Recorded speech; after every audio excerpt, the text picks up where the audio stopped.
Hello and welcome back to Talking Talmud. I'm Ann Gordon here with my friend and Chavruta, your Dana Osband. Our daf of the day, Masachet Rosh Hashanah, daf Lamed, page 30. As you hear, I have a bit of a cold.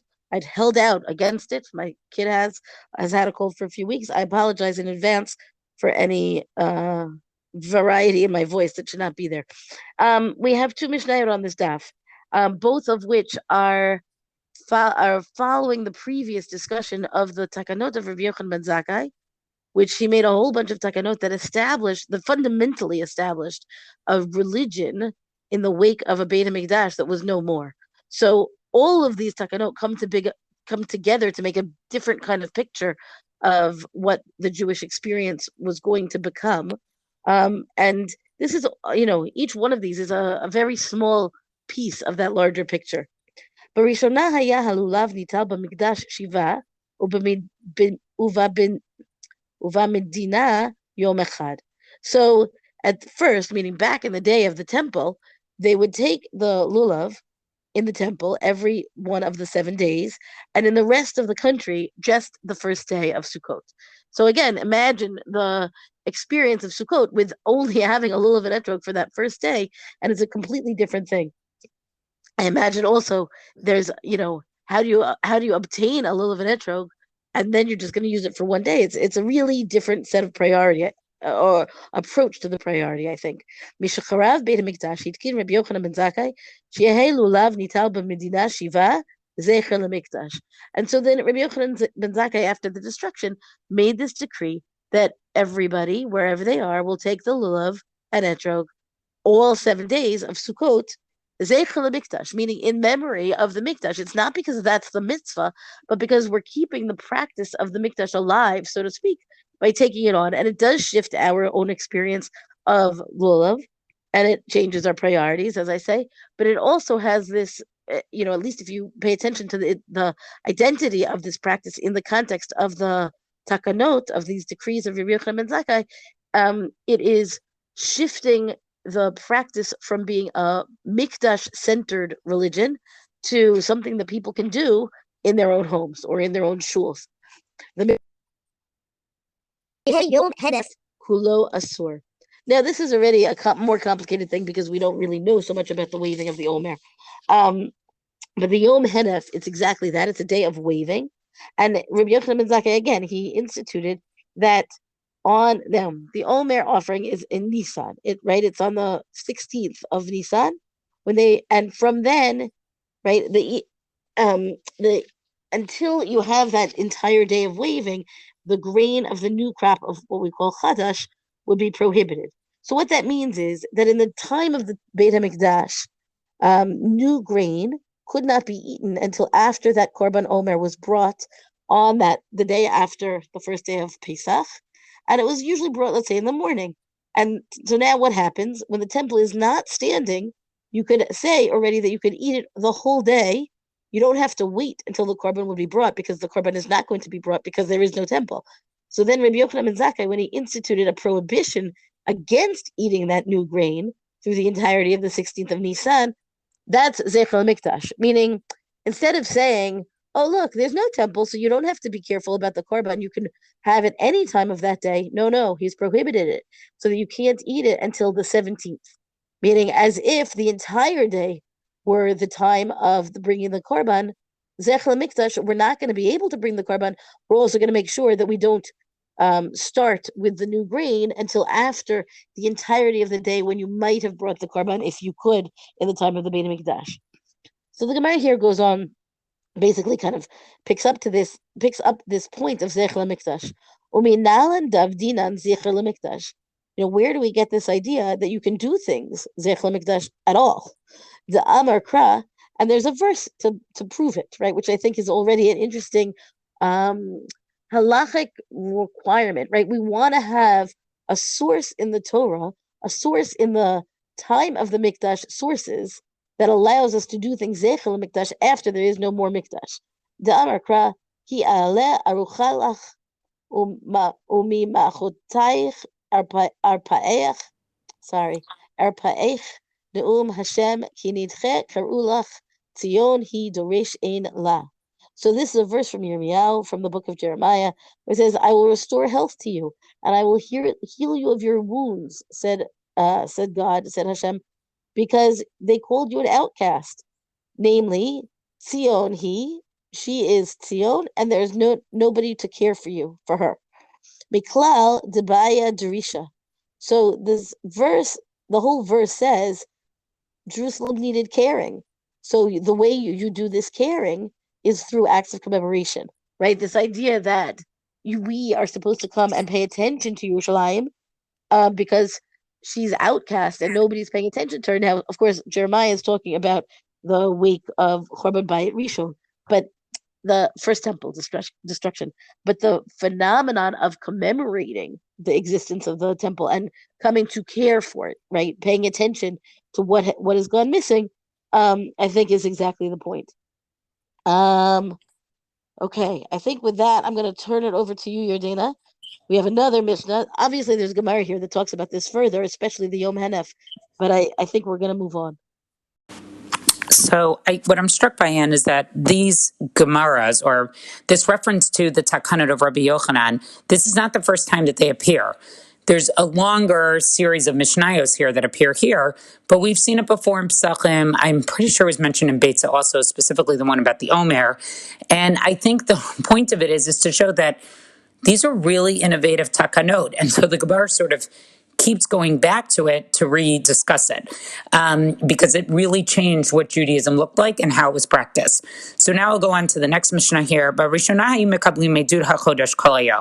So originally they would accept the testimony concerning the new moon all day. In other words, what we learned about is that in order to say that it was Rosh Chodesh, you had to have these witnesses come. Rosh Chodesh could either be on the 30th or the 31st day, excuse me. And basically, when the 30th day of a month came, the Beit Din would now be ready to accept testimony from any Eidim who came. And even if they came late in the afternoon, right, the Beit Din would still declare that it could be Rosh Chodesh. If no witnesses came, then the 31st would automatically be Rosh Chodesh. Now, when you have Rosh Hashanah that occurs, right, basically on the 1st of Tishrei, it's also Rosh Chodesh. So basically from the night which brings in the 30th day after Rosh Chodesh Elul, okay, there's basically a state of, confusion about whether this day, the 30th or the 31st, is going to be Rosh Hashanah. So you have the end of Elul, you have that 30th day, and there's basically a question, that 30th day, if witnesses show up, that's actually the first day of Rosh Hashanah. And so people are not really sure what to do. And so are you supposed to treat that day as Rosh Hashanah, which means you're not going to do malacha, right?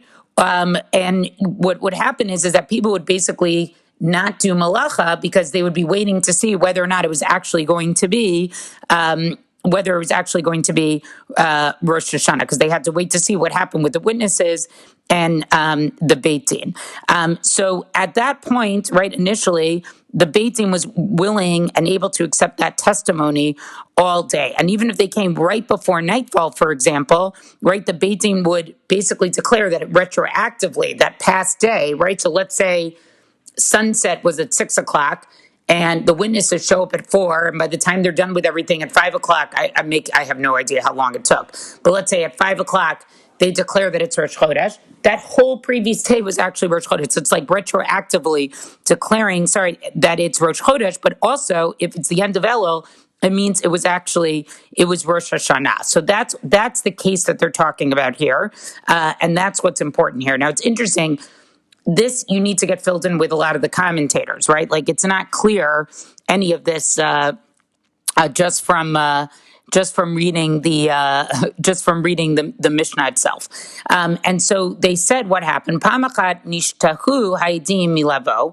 So one time the witnesses didn't come on time. V'nit kalkalu haLeviim bashir, and the Leviim made a mistake with the daily song, with the daily hymn. So we know that every day the Leviim would take a parak of Tehillim, a chapter of Psalms, and they would sing it when the Korban Tamid was brought. And it actually was when the wine libation was poured, that's when they would do it. And there was a different song for every day of the week. That's the Shir Shel Yom that we say at the end of davening every day. on Rosh Hashanah, right? You could have that the regular weekday one, right, is said in the morning, okay? But the that would say then you would have, let's say, witnesses who came later, okay? Because usually the witnesses would come after the morning tamid was actually brought, and so that's why there's no special one that was said on the morning of Rosh Hashanah, okay? The special one for Rosh Hashanah, the special psalm for Rosh Hashanah, was only said with the afternoon one. So the issue is that one year the witnesses came so late on the 30th, the afternoon tamid had to be brought. And therefore, what happened? The wrong hymn was actually said. They still said the weekday one. Then the witnesses come. They find out retroactively that it actually was Rosh Hashanah, and so some type of mistake was made. Now, I actually said that a weekday one was said. The Gemara is actually going to discuss what exactly was the error. So therefore, the Chachamim, the sages, this is not Rabbi Yochanan ben Zakkai yet. They instituted that they could only accept witnesses until Mincha itself. Because in other words, they wanted to say that until the afternoon Korban Tamid, until the afternoon sacrifice was brought. And v'im ba'u edim mina mincha lamala. Let's say witnesses came after the time of mincha. Nohagino to hayom kodesh ulamachar kodesh. So they would observe that day as holy and the following day as holy. So in other words, if the witnesses came after the afternoon korban tamid was offered, right? They basically Rosh Hashanah would just be deferred until the 31st. But the Chachamim basically said that the rest of the day of the 30th still had to be observed as a Yom Tov, and you couldn't do any malacha. So, in other words, it sort of was Kodesh, but Rosh Hashanah wouldn't actually start until the actual next day, and then so you sort of would have that sort of 2 days of Rosh Hashanah, right? You had that first day that sort of from the time the witnesses came, there was no more malacha, and then the next day would actually be Rosh Hashanah. That's what they would do. Misha charab Beit Hamikdash, but once the temple was destroyed, hitkin Rabbi Yochanan ben Zakkai sheyu mekablin edud hachodesh kol hayam.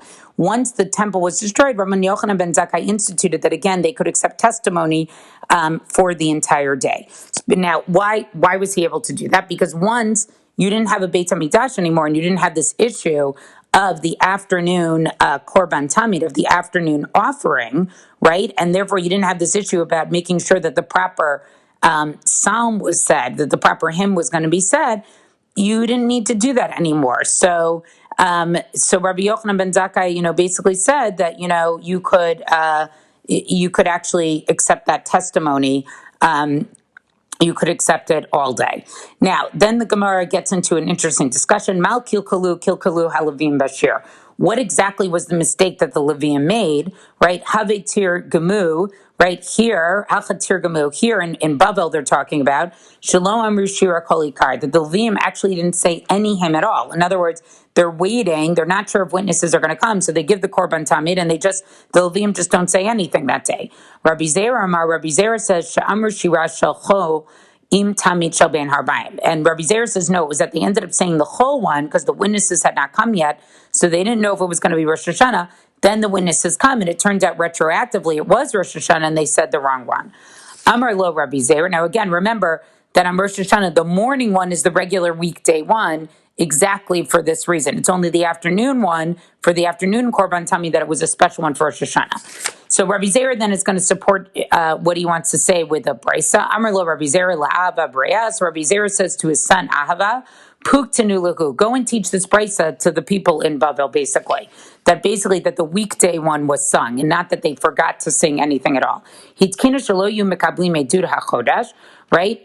That they instituted that the Bezdin should not accept testimony about the new month. There had to be enough time to give the Korban Tamid and a Korban Musaf and to do the libations. And also to make sure that the correct hymn was said without a mistake. Right? If you say it was that they made a mistake and they said the weekday one, why would there be why would this be considered a mistake? Because if the witnesses, were going to be late in the day, right? So in other words, what he's saying is that the word shibush, right, seems to sort of say that there was sort of a mistake, right? Is that some type of act took place, not the wrong one, right? So Rabbi Zera basically is going to argue is that this decree was basically there so that this mistake didn't happen, right? That they didn't continue to say the wrong one. But if you say they didn't say anything at all, what mistake was there? In other words, failing to say any hymn, right, any psalm is not a mistake. It's just an omission, but it's not a mistake. You didn't say the wrong one. So that Rabbi Zera uses this brisa as proof to say, no, it was that they said the wrong one, not that they didn't say any one at all. And then the Gemara, basically wants to reject this. Kevan delo amar klal, when they didn't say anything at all, ein lecha shibush gadol mizeh. That's no greater mistake. Not saying anything at all is no greater mistake at all. The Gemara is going to continue its discussion about this, right? About what is the bigger mistake, what was the mistake itself. I'm not going to continue with that. But I think this is it's a very interesting Mishnah. First of all, the whole thing with the Rosh Hashanah, you need to understand that Mishnah. It is not clear from the words of the Mishnah itself. And also, here's an example where often the Gemara will point out, notice how precise the language of the Mishnah was. And here's an example where Shekil Kalu, it's not precise. It's not clear what the mistake actually was, and there's discussion around what that mistake was. And I think sometimes we have examples where the language of the Mishnah is very precise, and other times we have examples where, particularly I think around things that happened hundreds of years ago in the Beit HaMikdash, you're in Bavel and it's hundreds of years later, it's not always so clear cut. And so I think we see that type of example today where the language of the Mishnah does not help with precision. And there's a lot of gaps that need to be filled in.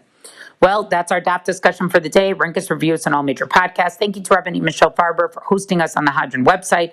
Let us know what you thought about this DAF on our Talking Talmud Facebook page. And until tomorrow, go and learn.